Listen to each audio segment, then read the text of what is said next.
Hey everyone. So today we're going to be upgrading the new computer rig that I got, and I wanted to show you some things that I was encumbering, why Facebook is kind of dying. And I went for these really cool Corsair 140 millimeter, which matched the radiator. Got some really cool radiator screws that I'm going to go ahead and install on both sides of the radiator and see if I can attempt to put back the 3 fans in the front. So it's going to have 320 millimeters inducting the colder air, and then 4 sandwiching the quadro sandwich of what is going to be my GPU, like safe haven, which doesn't really need to happen. Like, these GPUs right here are going to be fine, and so is the other one, but it's more likely the CPU that's having in fluctuation, because the case, which I love dearly, and it looks cool, literally. It is cool when it first runs. Like right now, the temperatures I would be getting on my CPU would be very low, like 32, and the coolant temper would be like 29. Like at that most, even when like peaking out, I wouldn't peak past like 55 to 60, but once it's underway and it's probably got maybe an hour or so of work, it peaks out probably around like 62 going towards 70. It spikes, and those spikes will heavily shut off the CPU because it's drawing instantly, and rather than trying to cool, it's throttling, and then all of a sudden it freezes because it's like the RAM is overclocked. It's a disaster zone right now, so we need to upgrade it. And what I ended up having before was up above.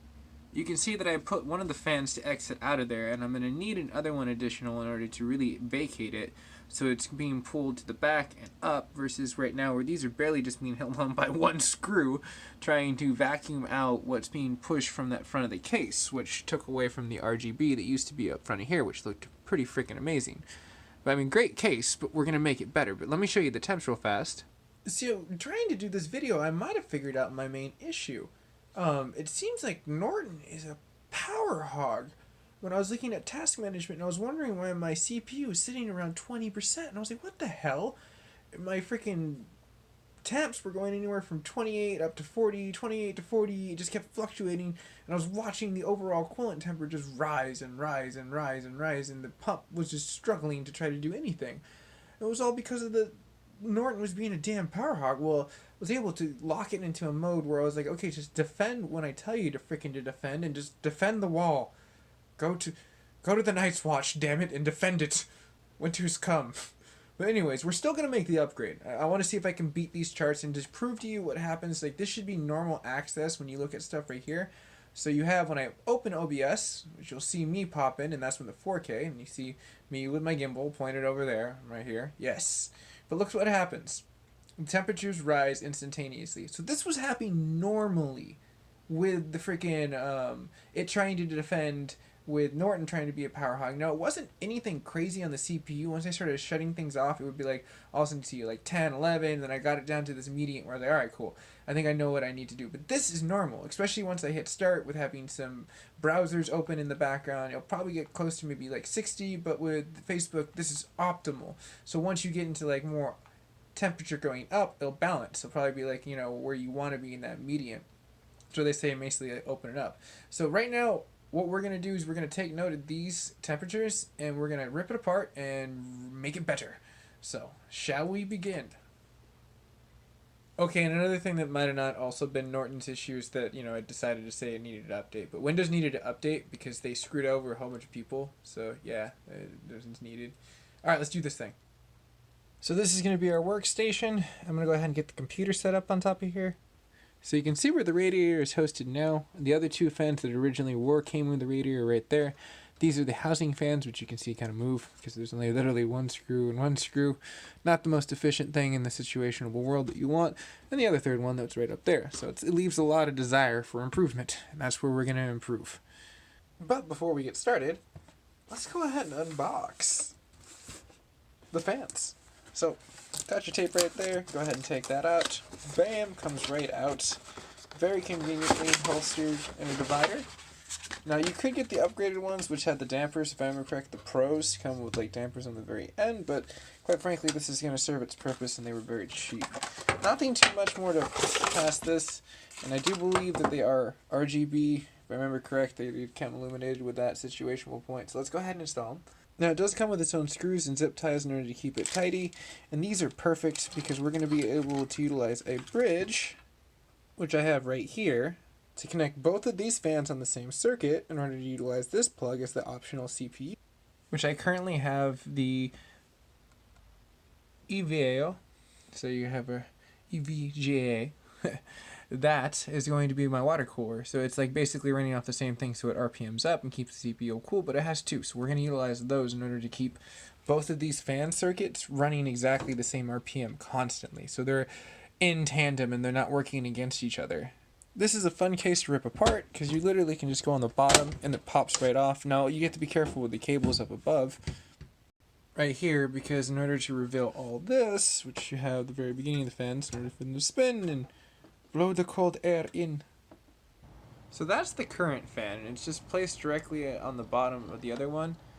It's basically doing what the idea would be between the radiator here and it blowing directly in there and helping it just like funnel.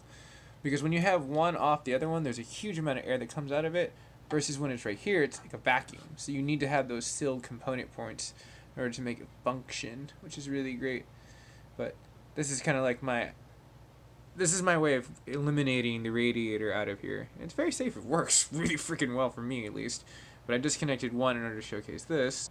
This is the Corsair replacement. Oh my gosh, it is freaking quiet as hell. Like, even when I lift this off, that's the bottom fan making that noise. This thing makes like no noise. Well, except for there. Obviously, there's a noise right there when you accidentally put it on top of the freaking wrong angle, and it's just like, yeah, please don't do that. As you can see, I've changed the flagship. I'm going to get everything else installed real fast. Now, I left these two screws in here in order to move up the radiator just a little bit. It's kind of like my stabilizer because I just didn't like where it was at. And that way I can kind of put something in between the cables right there in order to make it a little bit easier. But that seems like a nice little level right there. It's above, so it's like this now can have free flow with the fans down below that I was hitting an issue with. Okay, everyone, so now we have two fans right there. I did the RGBs, 3 right there because I couldn't do it in the front rack. I ended up running into an issue where it became a wiring conundrum on the top, so I had to modify that. Also modified 2 things in the front where it came in, so now it's breathable. You get the 2 backed original 140s and then the 2 new Corsair 140s in the beginning, so it's just going to be vacuumed. And then I rigged this one up, which was the original exhaust, so now it's like a cross vent. So it's able to hit this, go up, cross vent, up, and it's just like this big kind of like, this area is just vacuumed out as fast as possible, so it's very thing. The only other thing I can do is reapply the thermal paste. Maybe something got caught underneath there that I didn't catch, like a strand of felt or something like that, if this fails at that point in time. So let's fire it back up, see what happens. And by the way, if you're wondering how I rigged that up, I took an old school camera connector that I couldn't utilize anymore, took the metal bottom, took thermal pads, put that in between there so it transfers the heat, and did the same thing there for dampening noise and anything that would go for vice versa. So it should be really cool. There's one good look from a different angle from above with a better lighting directly towards it, so it really showcases the build, which I like. With the tempered glass on, you can see right through it because I have the daylight on, so it makes it look like it's almost like it's cutting through polarized lenses. Alright, so that's everything all fired up now. Sounds pretty chill. Let's see what the temps are at. Okay, everyone, so check it out. I went ahead, it was doing something really weird with Norton at first, so I just ran a check. And it was nothing, but I guess it just wanted to do its check. So it's still working, but now you can see it's at 0% where it was bouncing down before. So I think every so often, just run a check before you stream or do anything and just make sure it's not working. Otherwise, when it's not in limbo, it's really weird how it was utilizing. Because it was peaking up, and it seemed like the only thing that's on there is the LED sync. So I'm not really wanting that too much. And you see right there, it's spiked up a little bit. You can kind of see how everything's rearranged. So that's not too bad. So I had to take a peek what it looks like under load. And see, that's more like it. I have a lot of room that I can breathe. It's going up to like maybe 54. Oh, there's Norton. Maybe I do need to go just disable it real fast because it is acting super strange. It probably thinks that OBS is a threat or some crap like that. The very tail end, see if I can zoom in real fast. You can literally see it going down the CPU temperature and in Norton. So it was adding so much crap. And look how steady that is. So one more chance under load. Alright everyone, so everything looks pretty optimal. Like, share, and subscribe, and see you all in the future.